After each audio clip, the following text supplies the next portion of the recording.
Salut les potos. J'espère que vous allez très bien. Merci de suivre notre chaîne, votre chaîne, Viking Débrief, connaisseur connaît. Alors, quant à moi, c'est pas la grande forme. Néanmoins, je suis très heureux de vous retrouver aujourd'hui pour cette autre vidéo. Alors, installez-vous confortablement dans vos fauteuils parce qu'aujourd'hui, vous allez être servis au maximum. Nous allons faire le tour de tous les stades européens. Alors, il y a eu beaucoup de football, beaucoup de matchs cette semaine-ci, ces jours-ci. Nous allons en parler, nous allons en débattre tout à l'heure. Mais pour plus de détails, pour plus d'informations, les potos, pour ceux qui nous suivent d'habitude, on s'est dit à tout de suite.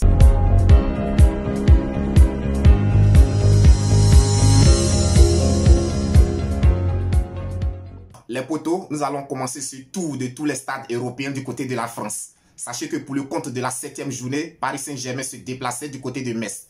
Et pour cette 7e journée, Paris a encore battu l'équipe de FC Metz sur le score de 2-1. Et les 2 buts parisiens ont été inscrits par l'international marocain Achraf Hakimi qui a fait un doublé hier. Je peux dire bravo à lui parce qu'en ce moment, il fait un très bon début de saison du côté du Paris Saint-Germain. Alors les potos, comme je le disais la semaine dernière, Paris continue toujours de gagner au niveau de la France, mais sans convaincre. Hier encore, c'était une victoire dans la douleur parce qu'aujourd'hui, Paris Saint-Germain, avec toute la pléiade de stars que Paris Saint-Germain a aujourd'hui au sein de son effectif, Paris ne peut pas peiner à battre le dernier du championnat français. Donc, c'est vraiment dans la douleur, dans la souffrance que Paris est parvenu à s'imposer du côté de Metz. Et je dirais que Messi n'a pas pris part à cette rencontre parce que selon les dirigeants du Paris Saint-Germain, Messi souffrirait d'une douleur au mollet. Donc, Messi était absent, mais néanmoins, toutes les autres stars du Paris Saint-Germain étaient présentes et malgré tout cela, Paris a eu du mal à s'imposer du côté de Metz. Donc, quand même, c'est une victoire prestigieuse et très importante.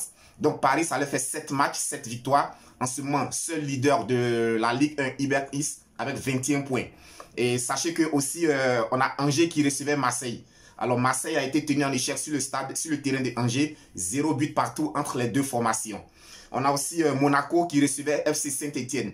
Monaco s'est imposé face à Saint-Etienne sur le score de 3-1. Ensuite, on a Montpellier et Bordeaux qui n'ont pas pu se départager. 3 buts partout entre les deux formations.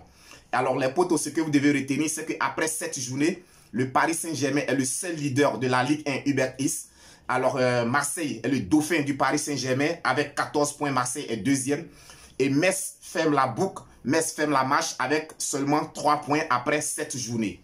Ensuite, nous allons parler de la Liga qui, elle, par contre, était à sa 6e journée. Et pour ce fait, on a le Real de Madrid qui recevait Mallorca. Belle victoire des Madrilènes sur le score de 6-1.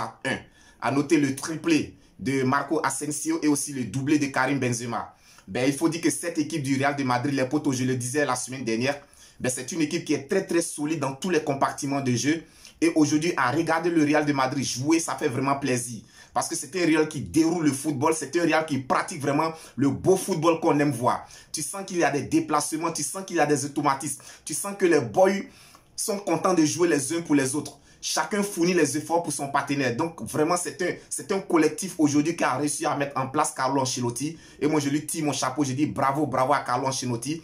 À noter aussi le gros match de Eduardo Camavinga et aussi de Vinicius. On peut dire que pour l'instant, c'est début de saison. Vinicius, il fait un très gros début de saison. On espère qu'il continuera sur cette lancée. Ensuite, on a le Séville FC qui recevait Valence. Belle victoire du Séville sur le score de 3-1. On a Retafe qui recevait Atlético de Madrid. Les Cotineros sont allés s'imposer du côté de Retafe sur le score de 2-1. Alors les potos du côté de l'Angleterre se disputaient la Carling Cup. Et à cet effet, on a Manchester United qui a été sorti de cette compétition par West Ham sur le score de 1-0.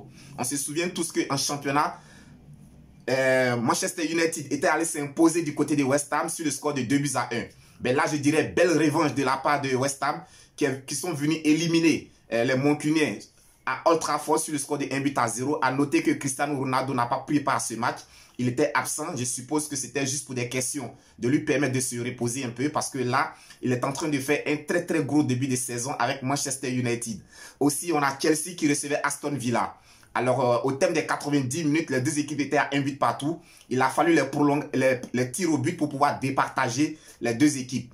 Et en cette séance, je pense que c'est Chelsea qui a été les plus heureux. Donc, Chelsea est venu à bout de Aston Villa après tir au but sur le score de 4-3. Arsenal recevait Wimbledon. Belle victoire de Arsenal sur le score de 3-0. On a aussi Manchester City qui recevait Wycombe. victoire étriante de Manchester City sur le score de 6-1. Alors les potos, on a Liverpool qui se déplaçait du côté de Norwich. Belle victoire de Liverpool aussi sur le score de 3-0. Aussi, on a Wolverhampton qui recevait Tottenham. Ben, toujours au thème des 90 minutes, les deux équipes étaient à 2 buts partout. Et il a fallu les tirs au but pour départager les deux équipes. Et à cette séance, c'est Tottenham qui a été plus adroit. Donc Tottenham est venu à bout de Wolverhampton au tir au but sur le score de 3-2. Aussi les potos, sachez que ben, là, c'était quelques résultats des différentes rencontres qui ont eu lieu ces jours-ci. Je vais profiter pour vous donner le programme de quelques rencontres qui auront lieu ce week-end afin de vous permettre de ne pas vous ennuyer. Ben là, pour les personnes qui ne savent pas où aller, on vous invite à rester scotché devant vos petits écrans parce que vous aurez des très beaux matchs ce week-end-ci. Et déjà du côté de la France, le samedi, on a le leader Paris Saint-Germain qui recevra Montpellier à partir de 20 h. Donc pour tous les supporters du Paris Saint-Germain, sachez que ce samedi, à partir de 20 h, on a Paris Saint-Germain qui reçoit Montpellier. Et le dimanche, on a Marseille qui reçoit Lens sur le coup de 19h00. Du côté de l'Angleterre, le samedi, on a Chelsea qui reçoit Manchester City. Je dirais que c'est l'un des chocs de cette 6e journée du côté de l'Angleterre. Et cela, ce sera le samedi à partir de 12h30. Et toujours ce même samedi, on a Manchester United qui reçoit Aston Villa à partir de 12h30 à la même heure. Donc, à vous de faire votre choix. Soit vous allez suivre le match de Chelsea ou suivre le match de Manchester United. Je pense que chaque supporter ben, suivra son fan. Donc, à vous de voir. Et toujours le même samedi, on a Liverpool qui se déplace du côté de Brentford. Ce sera pour le coup de 17h30. Et le dimanche, suite et fin de cette 6e journée, on a Arsenal qui reçoit Tottenham à partir de 16h30. Donc les potos, c'était là quelques informations concernant le championnat anglais pour cette semaine. Et ensuite, du côté de l'Espagne, se disputera la 7e journée de la Liga. Alors le samedi, on a le Deportivo Alavés qui reçoit l'Atlético Madrid à partir de 13 h. Et le même samedi, on a le Real de Madrid qui reçoit Villarreal sur le coup de 20h00. Le dimanche, on a Barcelone qui reçoit Levante à partir de 15h15. Et alors les potos, sachez qu'après 6 journées de la Liga, ben, le Real de Madrid est en tête avec 16 points, suivi de l'Atlético Madrid avec 14 points. Et sachez que le FC Barcelone occupe la 8e place avec seulement 8 petits points. Et du côté de l'Italie, le samedi, on a Spezia qui reçoit le AC Milan à partir de 14 h. Et toujours le même samedi, on a le choc entre l'Inter de Milan et Atalanta sur le coup de 17 h. Et le dimanche, on a Juventus qui reçoit la Sampdoria de Gênes sur le coup de 11h30. Et toujours le même dimanche, on a la Lazio qui sera opposée à l'AS Roma de José Mourinho sur le coup de 17 h. Et le même dimanche, pour terminer, on a le leader Naples qui reçoit Cagliari à partir de 19h45. Alors, les potos, c'était tout pour aujourd'hui. J'espère que cette vidéo vous a plu. Mais si elle vous a plu, n'hésitez pas à liker. N'hésitez pas à partager la vidéo. Si tu n'es pas encore abonné à notre chaîne, c'est tout simple. Appuie juste sur le bouton des notifications.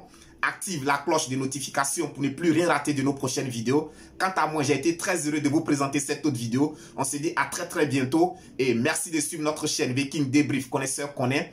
La chaîne de tous les amoureux du football. La chaîne des connaisseurs. Donnez-nous vos impressions, vos commentaires pour nous permettre de toujours nous améliorer. Sinon, nous, on est toujours là à votre service. D'ici là, portez-vous bien. Que Dieu vous protège. À très bientôt pour une autre vidéo.